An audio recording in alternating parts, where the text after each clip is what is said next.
This is the TJ Show. You know how some people are convinced that their kids know what they're talking about? Like all the time? Yeah, they think they just everything their kid says is just right. I don't know about that, but okay. No, it's more annoying when people think their kids are funny all the time, so they tell you exactly what they said. I'm like, that I don't care. Oh, your kid said that? Oh, hilarious. Anyway, sorry. All right. Get back to what you were doing. Anyway, my kids made a reference to the 80s, and I was like, what do they know about the 80s? And so I had to do a little interview, and listen to this explanation. Willie, you just said something. Yeah. You said that Grandpa was wearing a wig. Yeah. How'd that happen? Because we were cleaning, and I guess he found it in our room, and I said he looked like the 80s. So she said that she is 8 years old, and she's making 80s references. What is the 80s? It's a wild place. Tell me about it. Well, it's like people jumping around in the 80s on trampolines. But what is the 80s? So, people were in, jean pants, and it was from, 80 years ago. That's what the 80s is? Yeah. Really? Yeah. Okay. Very confident that that's exactly what it is. Now, did you say that Grandpa looked like he was in the 80s too? Yeah. This is my 6-year-old. What is the 80s, Noah? I don't know. Willa made it up. What is it? I don't know. You said it. It's a wild place. So the 80s is actually an era. You know how we're in the 2020s? Nope. You didn't know that we're in the 2020s? Wait, what? So the year is 2026. What? The 80s is not what you guys think. Now, this is my oldest daughter, who's almost 12. The 90s. What's the 90s? It's when people were in the old times. No, guys. The 90s is the old times. Can you even believe that? No, guys. So the 80s is not 80 years ago. It was only 20 years ago. No, it wasn't. Yeah, it was. No. So apparently now they... No, it was not. They need math classes, your children. Well, they're in math class. They don't know what the 80s is. The 80s is not 20 years ago. Yeah, it was. No, it wasn't. This is the 80s, kind of. A bunch of people dressing up for Halloween in jean pants. All the time. And rock and roll hair. Yeah. And the purple mohawk. Okay, got it. Thank you, guys. So there you go. If you were wondering what are the 80s, there you go. That's the explanation. The 70s were wild times, so I've heard. I don't know. I didn't live in the 70s. The 90s were the best as far as music goes. So were the 70s 30 years ago? No! Okay, I'm just trying to do the math here. Trying to figure this out. So that's what the... I tried to explain the idea of eras, but I think we got somewhere. So many headlines swirling around still from the weekend. The Taylor Swift and Travis Kelce wedding at Madison Square Garden. Here's one that caught my attention. Ryan Seacrest was invited. He says he was really excited for the invite. Apparently, he was intending on going, but then had to bail out because a job came up last minute. And I thought, well, of course a job came up for Ryan. He doesn't stop working. He has multiple jobs. Probably more jobs than anyone. At his level of success, he just keeps working and working. How many kids does he have to support? Yeah, right. Because he works so much. I don't know. I don't even know. I don't think he has even a kid. I don't know. Yeah, I was wondering, well, what was the job that was so important that he couldn't make this massive wedding that everyone wanted to be at? I had to call Taylor. I said, I'm sorry, but I can't make it to the wedding. Seacrest out. Oh, okay. So, well, what was your job? I had to pick up a last-minute dog walking gig. Those dogs had to go out. Oh, you do dog walking too? Yeah, I'm also the loudspeaker guy at my local grocery store. Oh, yeah, because there's a sale on butter sometimes. Yes, You need somebody to announce that. We have a sale on butter. Get it now before it's out. Okay. And do you think maybe you should... You're very successful. You've done so well. What if you just allowed yourself to enjoy a night, like going to a wedding, like the biggest wedding on earth? Well, I was planning on it, TJ, and I was planning to work at the wedding, too. You wanted to work the wedding, too? Yeah, I was going to usher people to their seats. Wow. Are you with the bride or are you with the groom? Okay. I was going to help out with the catering. You know, Really? I love to cook. You know how to cook? Do you really? Absolutely. Wow. Okay. I was even going to hand out mints in the bathrooms after dinner. Wow. That's a lot of working. So you were pretty much going to be the staff. It would only take you to do all the things that Taylor needed. Yeah, because after eating some seacrest sea bass, you need some mints to be handed out. Yeah, no, that's Yeah, true. that makes sense. Well, I am impressed with you. I mean, I think that's incredible that you can work and the stamina you have is unmatched. It is. You can't get anywhere near that. But I'm just saying, so Heather just handed me this. So it looks like he was hosting the Disney 4th of July, the 250 celebration. Mm-hmm. And that's what it was. And I guess he works for Disney. Well, of course he does. Disney man. Mm-hmm. Yep. And so he had to do that, and he couldn't go to the wedding. So, Ryan, anything else? Actually, I have to go, TJ. I just got an alert from Uber. I got to pick some people up and take them to the airport. Really? You're driving Uber? Yeah, people. This guy. They're here and they want out. So they want to go from here out. Okay, so then that's you. And it's got to be fun to get picked up by Ryan. Yeah, I hope Ryan Seacrest picks up my groceries while he's out too. Does he do Instacart too? That would be awesome. Get out of here. Yeah. Wow. All right. Well, I'm impressed with the guy. I've been a fan for a long time. This is the TJ Show, our news. It sounds different around here. Kenny reads through every story he can find, and then he brings us the most interesting ones. Kenny, what's happening on the planet today? There is a massive recall on wire grill brushes, the brush that you use to clean your barbecue grill. Yeah, this story popped up on my radar, and I don't understand. Well, go ahead. Tell the story. This is very disturbing to me, because I feel like I've seen this in the past. Yeah, I've seen it in the past as well, but this one particularly is involving Cuisinart brand. It's 2 million brushes being recalled after several reports of people finding wire metal material in their food and or swallowing that metal material. I've seen this go around quite a bit, and that is scary. I'm also curious as to why they're still being made. I don't want the company to go out of business, but can you find another solution, like another way to do this? I think Cuisinart will be okay if they get rid of just their wire I brushes. know. Do you call them Cuisinart? That's what Kenny said, right? I've always called them Cuisinart. Cuisinart? I have no idea. I was just going by what Kenny I said. very well could have mispronounced They it. don't care as long as the money keeps coming in. Right. I've been guessing at it. I have several of their products. I've been guessing what to call it. Cuisinart? Is that what you said? Cuisinart? Cuisinart? Cuisinart? I think it's cuisine, like it's food That related. makes more sense now that you say it. Yeah. Okay. Because I might. Cuisinart. Now that you say it out Cuisinart. loud, yeah, it makes sense. Yeah. Cuisinart? Can you add that to our collection of words that Kenny has said wrong over the Sure. years? We should confirm that it's wrong, though. Yeah, well, do that, and if Yeah. it is wrong, Got it. then put it in the It's collection. all right if What it's wrong. if I'm right? Well, Then we won't ever mention it again. yeah, God forbid we play that progressive soup thing that I brought up years ago. Oh, yeah. Progressive, the soup company. We really do save these. Remember From Madrid? Madrid That was a good one. Guys, you have to stop me because I'll just press keep doing conference.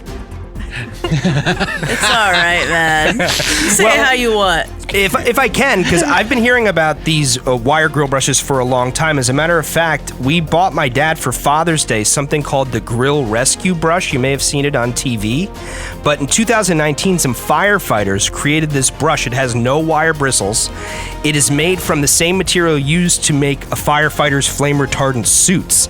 And you dip it in water and you steam clean your grill. Oh, and that you never sounds- have to worry about wire bristles Yeah, again. much better. It's Absolutely. a really cool product. It was on Shark Tank, and I recommend it. Yeah, you don't want to mess with that in the food. It's terrible. Kenny, thank you for bringing it up, though. Yeah. Shocking, actually, that they haven't corrected that. What else do you have? Well, for the first time in a long time, no World Cup soccer games today. Oh, nice. As we had our last of the Sweet 16, 2 games yesterday. Argentina beat Egypt in a thriller. And then we had a 0-0 game that ended in penalty kicks for Switzerland and Colombia. It was Switzerland coming on top there. So the quarterfinals will start on Thursday. Kenny, what else you got? In San Mateo, California, a Waymo taxi called the cops on its passengers. This is pretty interesting. 2 15-year-old teens were detained by police. They were reportedly drinking in the robo-taxi, and they were firing these gel blaster toy guns out the window. So what? It realizes something's going wrong, and then they are able to like automatically call the police, the robot?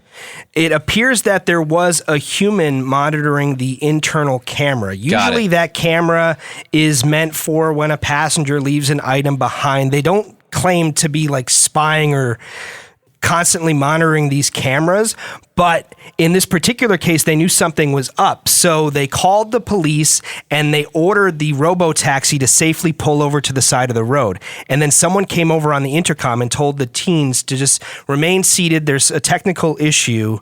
We'll be right back with you. The cops showed up and detained the kids for the underage drinking and for the firing of these gel blasters out of the car. I don't believe that those cameras aren't being monitored at all times. Right. Because what is the purpose of a camera if it's not being monitored? Because if somebody monitoring the camera just sensed something was off, how would you sense that unless you were looking at it?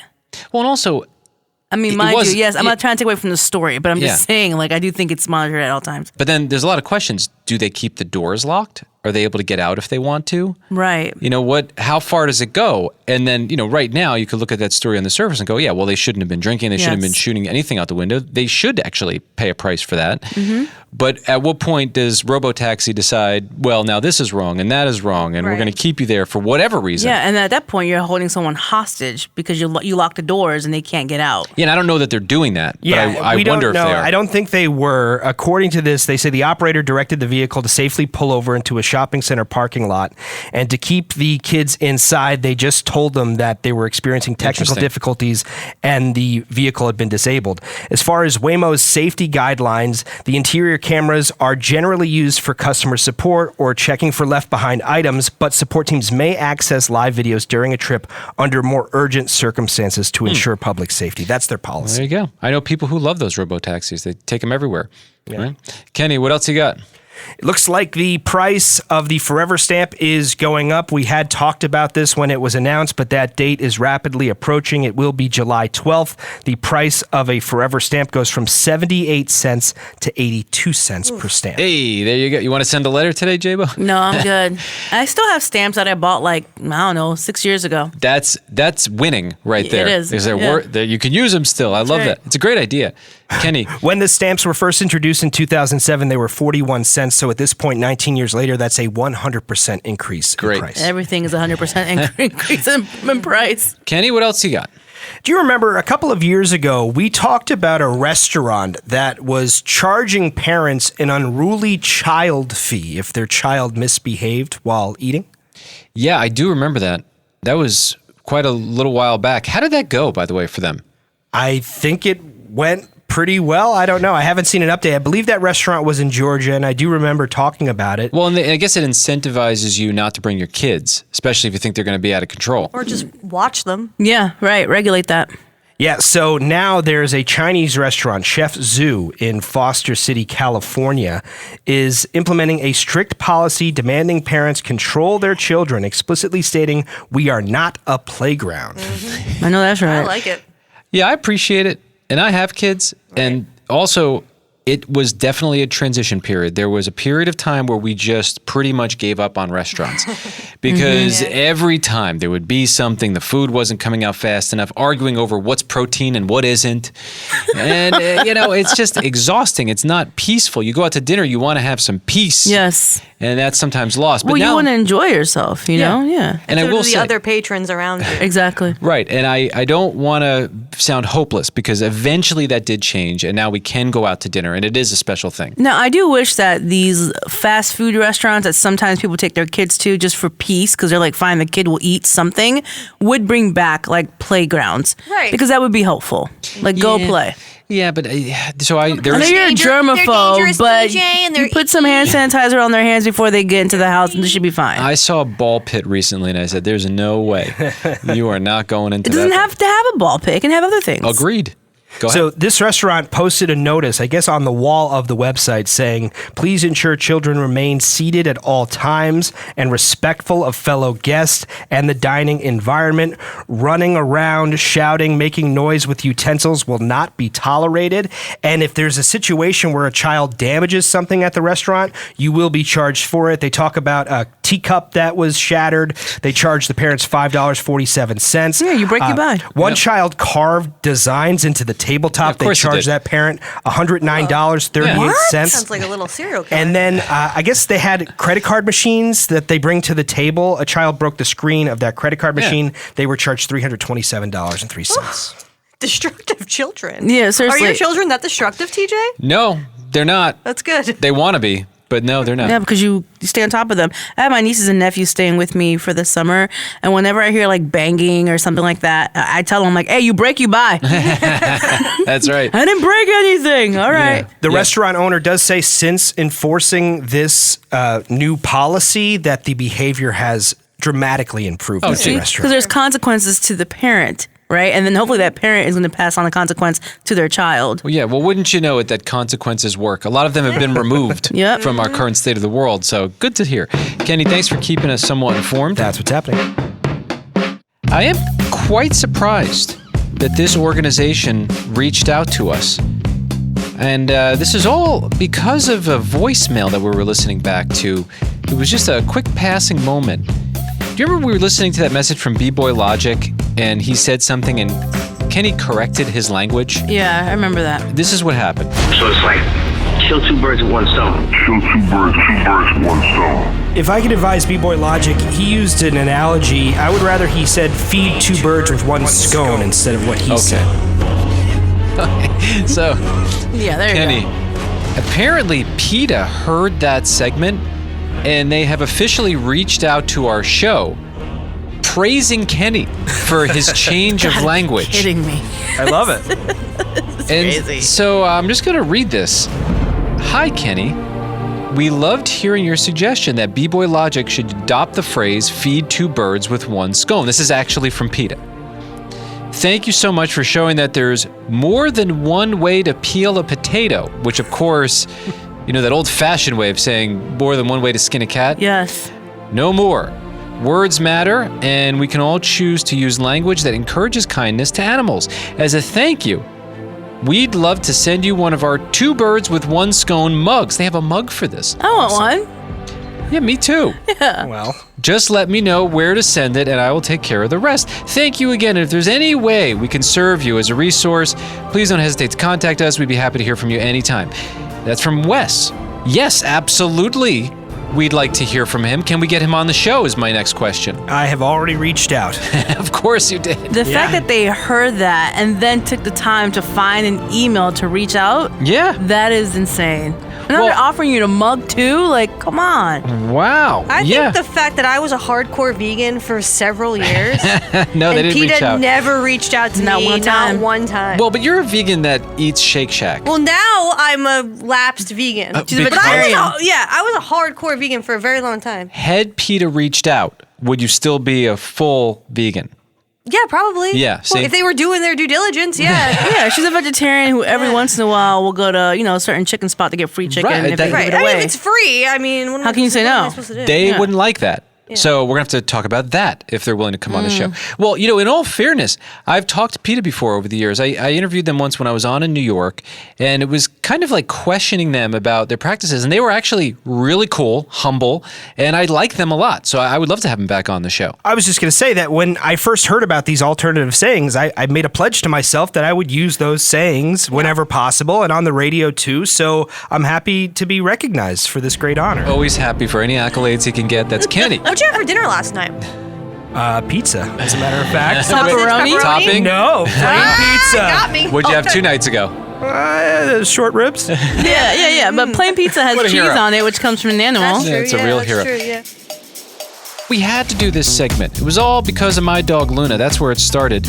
My wife Jess would leave the house, turn the radio on for her, because she was all alone at that time. She thought my voice would keep her company. It's Dada's voice on the radio. Turns out she was totally bored with our show. And we figured it out real quick. We were only talking about human-related stories, and so we started featuring the biggest stories in animal headlines. We call it Luna's Animal Tales. And now Luna waits by the radio. Other pets love this segment too. What's up, Luna? That's right. Let's start with this game that happened last night. Shohei Ohtani hit his 300th home run, a big story. Unfortunately, it was eclipsed by 2 adorable baby raccoons that got onto the field. Oh, that's cute. Where's the mama raccoon? Yeah, everyone was talking about it. One said, I hope their mom comes back for them. Another commenter said, someone send them to me. I'll adopt them. Is that you, TJ? No, I do love, they're the most adorable animal though, Yeah. baby raccoons. Dodgers actually ended up losing to the Rockies 4-3.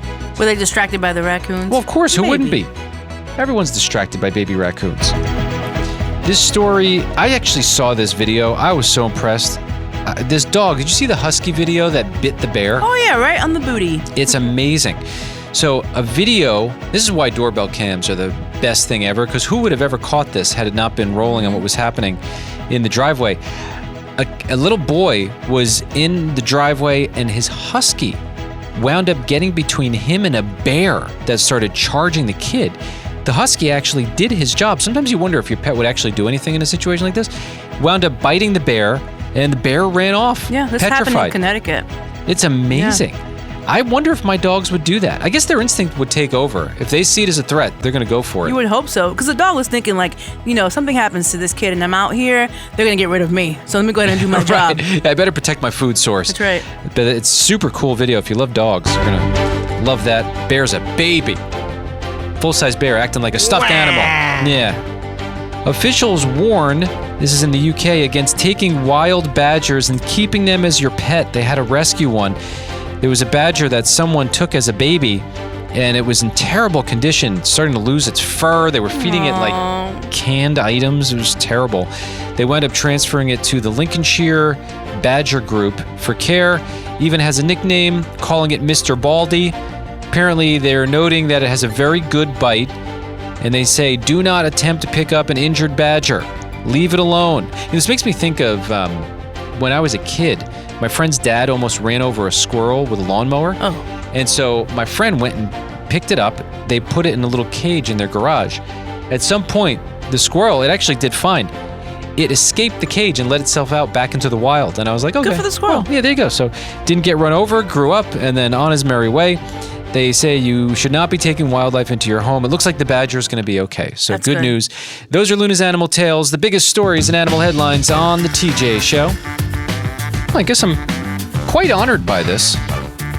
Someone's inviting me to hang out. A listener is inviting me to hang out. I'm proud of you for making friends. Yeah, let's look at this. Hey, TJ, I thought I'd let you know also it's Mark again from Wild Wonderful. That's West Virginia. We know Mark. We've heard from him a number of times.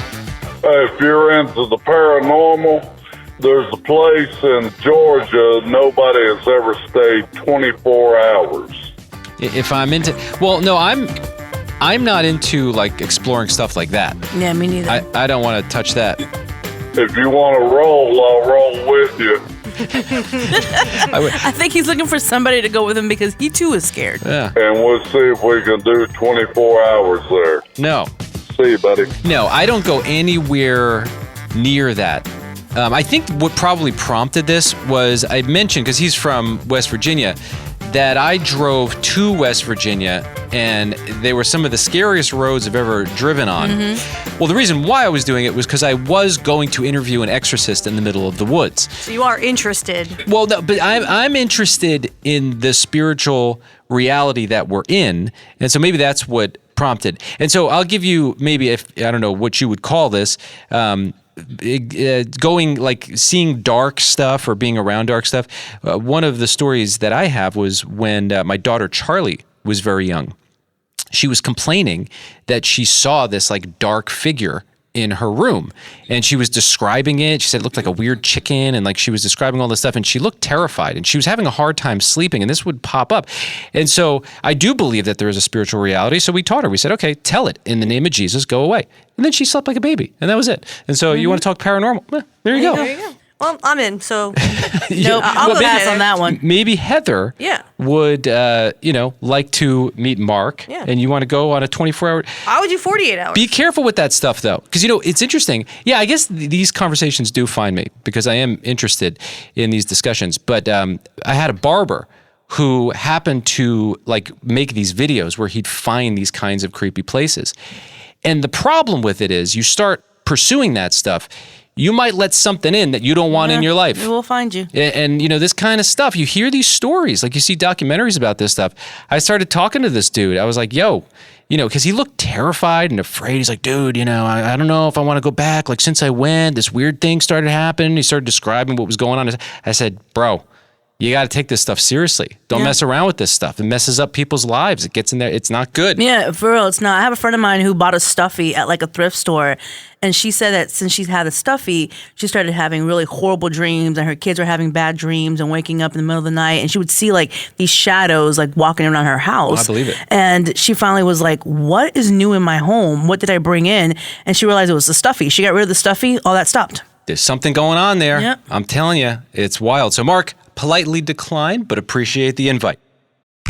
Have you ever stumbled across a K-pop performance clip and thought to yourself, "Oh, I'm curious, yeah"? Or maybe you overheard a friend or family member talking about their bias and wanted to join in. Are you already a K-pop stan and just looking for a space to connect with other fans? I just need some space and share your passion with them. Welcome to K-All, your one-stop magic shop that delves deep into the electrifying world of K-pop. I'm Angel, a seasoned BTS ARMY and a chronic lyric analyzer. And I'm Lauren, a veteran Stray Kids stan who's always looking for new groups that collect like Pokemon. We've been friends for years and K-pop stans for even longer, and we're excited to have you join us down this K-pop rabbit hole. Whether you're a super stan or just getting into the scene, we're here to bring you the latest news and releases, musical deep dives, as well as fun discussions examining the vibrant fan culture under a magnifying glass. So if you like boy groups, girl groups, big groups, or small groups, there's something here for everyone. K-All episodes release each Tuesday at 11 a.m. Eastern, everywhere that you listen to podcasts, as well as on our YouTube channel, where you can sometimes find special content that we post on Thursdays. That's all for K-All. Talk to you later.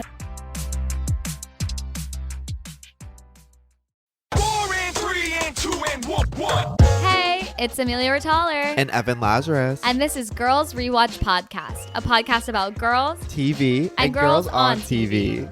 We spent the last 2 years watching every episode of HBO's Girls, written by Lena Dunham. We spent time analyzing the character dynamics, Compared the culture then to the culture now. and asked our guests important questions like, Girl, what girl are you? And girl, did we have fun. We got to talk to iconic guests such as Zasha Mamet, Andrew Rannells, and even Judd Apatow. Now it's time for us to dive into our new era where we will be rewatching every episode of Abby and Alana's Broad City. We're so excited to be walking down memory lane in army jackets, little vans, and fugly jeans. So get in that subway car headed to Gowanus from Astoria because, girls, it's time to hack into Broad City. I wish there was a train that connected Astoria to Gowanus. Be sure to follow along on our journey by subscribing to the podcast. We release new episodes every Tuesday. This is the TJ Show, and allow me to be the first to congratulate our producer, Heather, who has been driving around a car that was not allowed to get wet. It was for 12 years. I remember that. If That's it- only Did get red recently. and it like stopped working? Yeah, so if the car got wet, it would break down. Yes. Right. It wouldn't accelerate. It would only go like 20 miles an hour. And it's so if not I'm on an the EV. highway, that was an issue. It was rusting on the bottom. Yeah, it was rusting out for Did sure. you ever bring it to get inspected? It passed. It did. Okay, so we got some It did interesting. pass. Think about that as you're driving on the highway, and who knows who's out there. But anyway, I want to congratulate you. You just purchased a new car. Right. Well, me and my husband did. Right. Because I don't know who can afford a car by themselves in this economy. You need it's crazy. investors Right. if you're going to buy a car. Yeah, it's crazy. Yeah, but that's fine. You got it, and he came through with you, Yes. and I'm very happy for you.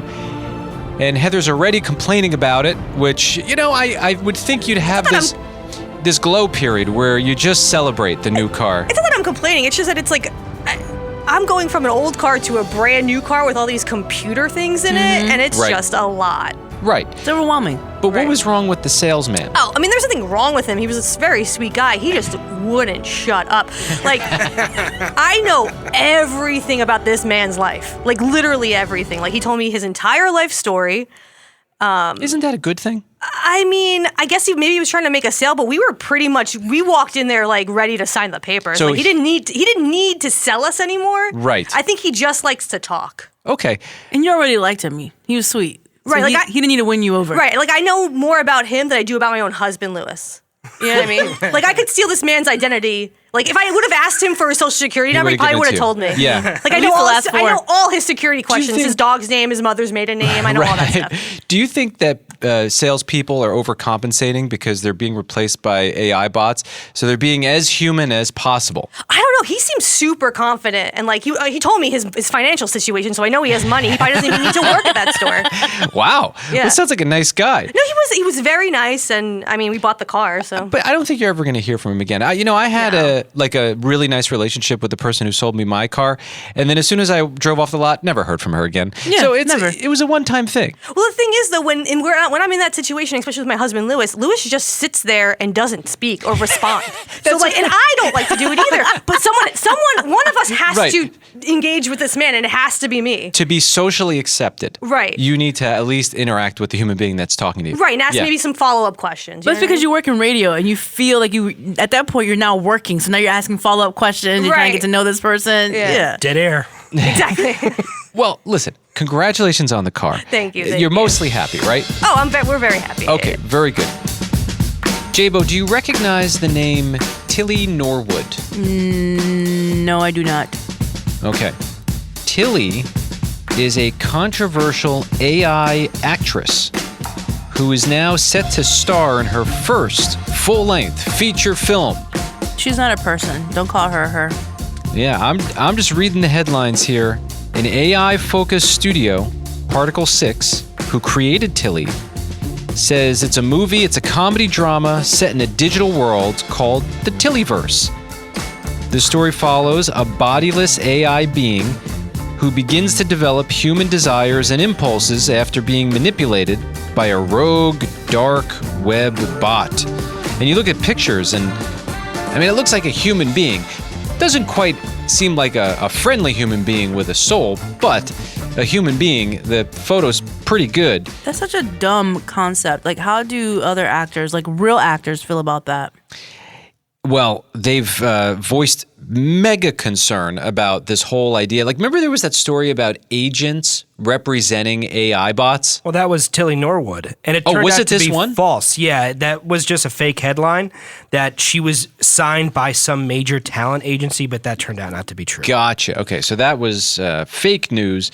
But this studio emphasizes that the film will be a collaborative effort pairing AI specialists with traditional film professionals, including human writers, directors, and editors.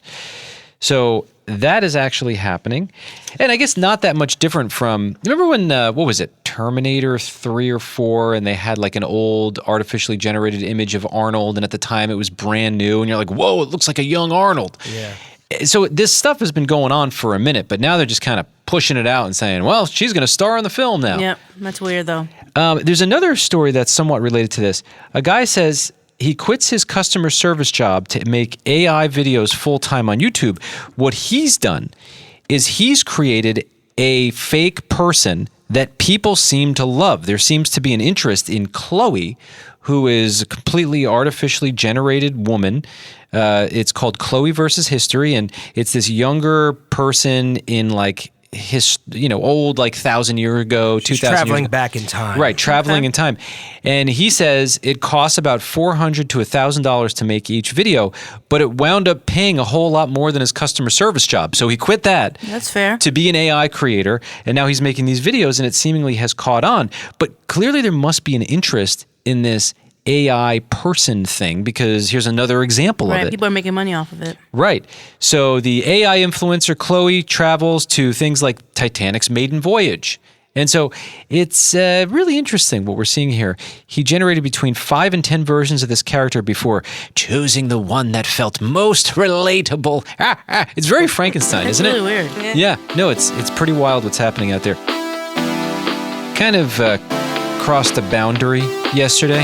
All right, with whom? You remember I told you about the dermatologist's office that I go to? Yes. They used to just have people picking up the phone, and you would call and you make an appointment, and then one day all of a sudden you call and you get sent off to this computer program and you're dealing with a bot that's pretending to be human. That's annoying.